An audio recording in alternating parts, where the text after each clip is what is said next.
प्यारे बच्चों नमस्कार, मैं हूं रोशन और आप देख रहे हैं TMR संस्कृति विद्यापीठ। आज की इस क्लास में हम लोग एक्सरसाइज नहीं पढ़ेंगे। आज एक चैप्टर का नाम है जिसका नाम है बहुपद। उस बहुपद के बारे में जानेंगे कि आखिर बहुपद होता क्या है। हालांकि लाइट कट चुकी है, फिर भी प्रयास कर वीडियो बनाने का प्रयास कर रहे हैं ताकि आपके पास जानकारियाँ मिलते रहे, पहुँचते रहे। ठीक है, तो बहुपद के बारे में जानने से पहले हमें इसे पता है कि बहुपद का जो इंग्लिश होता है वो पॉलिनोमियल होता है। क्या होता है? पॉलिनोमियल। बहुपद का परिभाषा अब इसके बारे में जानेंगे, मतलब पूरी तरीके से इसका डिटेल वीडियो बनने वाला है। तो शायद 1 घंटे या आधा घंटा के आसपास पहुंचने वाला है। कमर कस के बैठ जाइए, ठीक है। एक्स में बहुपद चर एक्स का ऐसा बीजीय व्यंजक है जिसमें एक्स के केवल धनात्मक घात हो या फिर अऋणात्मक घात हो, बहुपद कहलाता है। मतलब ये हुआ कि अगर कोई चर है, चर मतलब क्या होता है?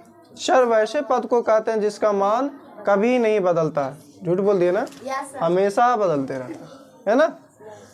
चर का मान हमेशा बदलते रहेगा। अगर हम गाय भैंस को बोलेंगे चर, बकरी जो भी है, मवेशी, उनको अगर बोलेंगे कि चरिए, माने जो भी है घास, तो जो भी मिलेगा वो अपने हिसाब से चरना शुरू करेगा। आई समझ में? लेकिन अगर हम उसी गाय को, उसी जो भी है उसके वो एक खूंटा में बांध करके एक नाद में खाना दे दें, खाना जो हम देंगे वही खाएगा, तो बेचारा अचर है। हिल डोल तो सकता है पर अपने मन मुताबिक चीज़ों को खा नहीं सकता। आई समझ में? तो चर का मान हमेशा बदलते रहेगा और अचर का मान नहीं बदलता। आई समझ में? चर के टर्म में ज़्यादा से ज़्यादा यूज होता है एक्स वाई जेड, ये सब चीज़ों का प्रयोग होता है। PQ हो सकता है।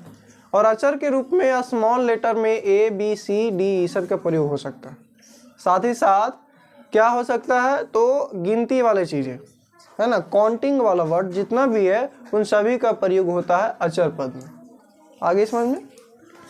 तो जो भी एक्स रहेगा, वाई रहेगा, जेड रहेगा, उसका मान कभी भी, इसका निचेड़ ये हुआ कि कभी भी, शायद दिख नहीं रहा होगा, माइनस में नहीं होना चाहिए उसका घात। उसका घात हमेशा का हमेशा पॉजिटिव रहना चाहिए, क्योंकि ऑब्जेक्टिव में देता है कि निम्न में कौन बहुपद है। केवल द्विघात बहुपद, त्रिघात बहुपद तो बाद में, पहले चेक करने के लिए आपको दिया जाएगा कि बहुपद कौन है, निम्नलिखित में दिए गए संख्याओं में बहुपद कौन है। तो जैसे ही अगर रह गया माइनस में, या फिर जस्ट अपोजिट ऐसा भी रह सकता है कि नीचे एक्स रहे, नीचे एक्स स्क्वायर वाई स्क्वायर, तो नीचे करने का मतलब है कि अगर वो ऊपर जाएगा तो फिर निगेटिव हो जाएगा। इसीलिए अगर इस टर्म में भी रहता है तो भी वो बहुपद नहीं कहलाएगा। आ रही समझ में? दूसरा इसका परिभाषा बोलिए या फिर व्यापक रूप बोलिए। व्यापक रूप मतलब कैसा वो दिखता है, कैसे पहचानेंगे कि फलना बाबू है। आई समझ में? बहुपद का व्यापक रूप अगर जानने का प्रयास करेंगे तो जितना पद होगा, मतलब जितना उसका गुणांक होगा जिस भी टर्म का है, उतना ही उसका घात भी होगा। मतलब क्या हुआ कि जैसे A 0 है,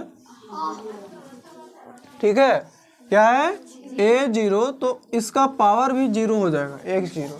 और अगर A1 है तो x1 होगा, फिर A2 है तो x2 होगा। इसी तरीके से धीरे धीरे बढ़ाते जा सकते हैं, तो n टर्म तक, यानी कि a यानी गुणांक कुछ भी हो सकता है, इसलिए n, और जितना गुणांक होगा उतना ही उसका पावर होना चाहिए।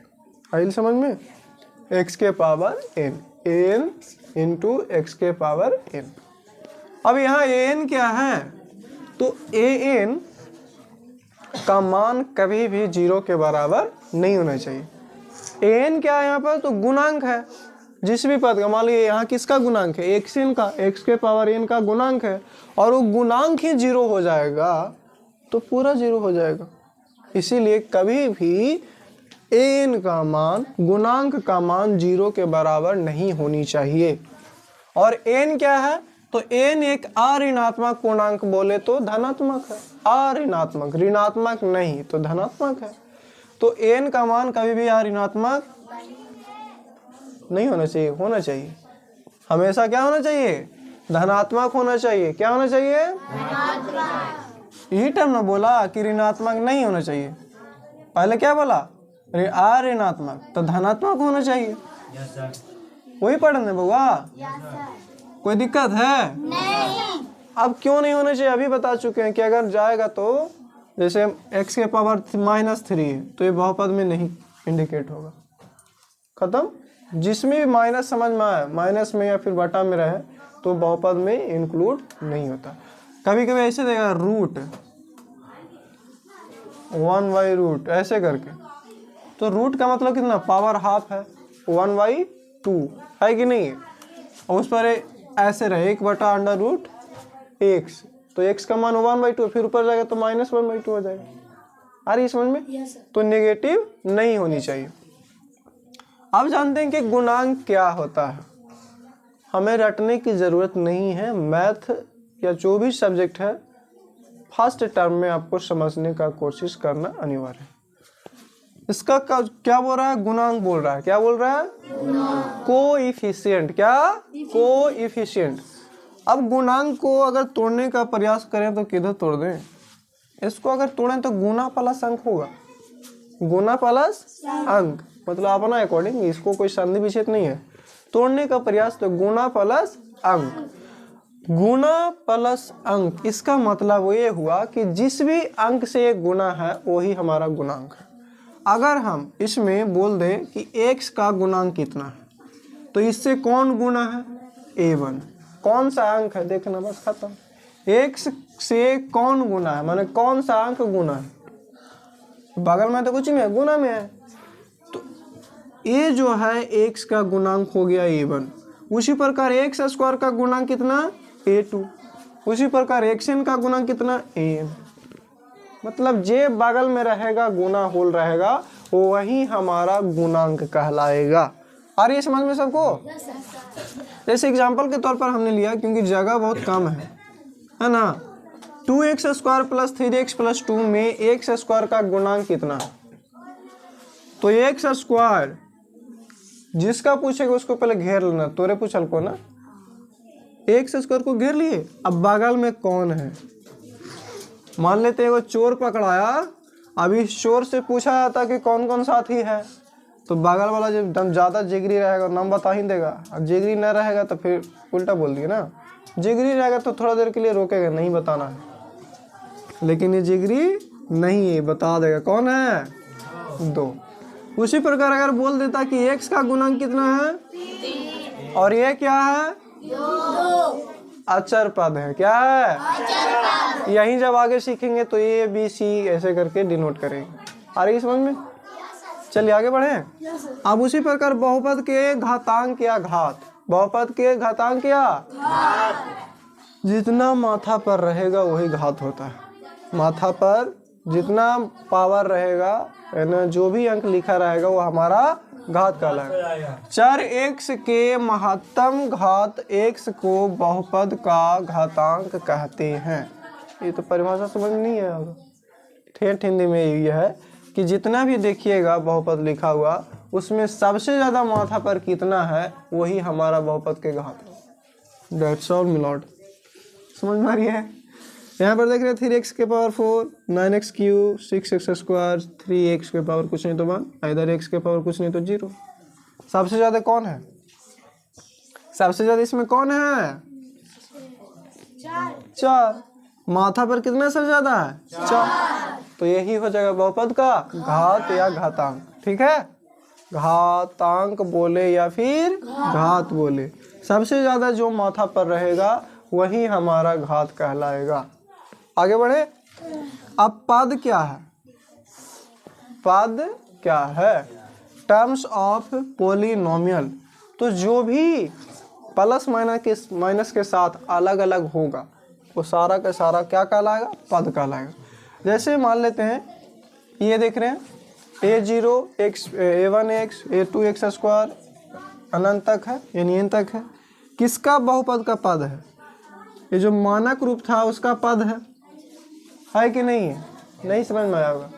देखिए जितना भी प्लस माइनस के साथ सब अलग है उस सब के सब हमारा पद कहलाएगा। कौन कौन लोग आ करके उस बीजीय व्यंजक को बनाए है ना, उस सभी के सभी बहुपद का पद कहलाएगा। मतलब बारात अगर निकलता है तो बाराती गिनल जाता है, के गोइला है।